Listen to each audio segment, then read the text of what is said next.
اللہ من الشیطان الرجیم بسم اللہ الرحمن الرحیم۔ حضرت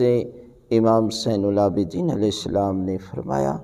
کہ صبح سورج نکلنے سے قبل قل هو اللہ احد پڑھنے سے کیا طاقت ملتی ہے؟ تو یہ ہے کہ امام سے کسی نے پوچھا مولا وہ کون سا وقت ہے کہ جو نہ دن میں ہے نہ رات میں ہے؟ تو میرے امام نے فرمایا کہ طلوع فجر سے لے کر طلوع آفتاب تک یہ درمیان میں جو ٹائم ہے نا، یہ جنت سے ٹائم ہے۔ اس ٹائم رزق تقسیم ہوتا ہے، دعائیں قبول ہوتی ہیں اور بیماروں کو شفا ملتی ہے، اور ساری رات جس کو نیند نہ آئے اس کو بھی اس ٹائم نیند آتی ہے۔ اس لیے اس ٹائم سونا حرام ہے، یعنی گناہ ہے کہ انسان اس ٹائم سو جائے، اور اس لیے فرمایا کہ جو بندہ اس ٹائم دعا کرتا ہے، ذکر کرتا ہے، جو مانگے گا خداوند عالم اس ٹائم کے صدقے میں، یہ جنت سے ٹائم ہے،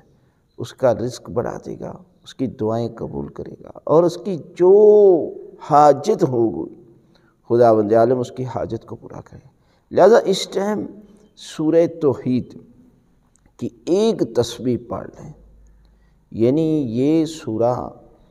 اس قدر فضیلت والی سورہ ہے کہ اگر 3 مرتبہ تلاوت کرتے ہیں تو پورے قرآن کے برابر ثواب، اور اگر آپ مسلسل یعنی ایک تسبیح پڑھتے ہیں تو 70,000 کے قریب فرشتے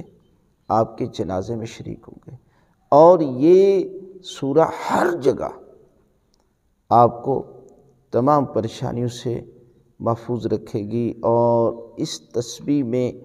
یہ ذکر اور یہ اسم اعظم ہے، یعنی یہ سورہ۔ لہذا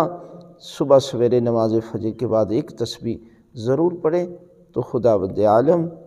آپ کو یہ طاقت عطا کرے گا کہ جب بھی آپ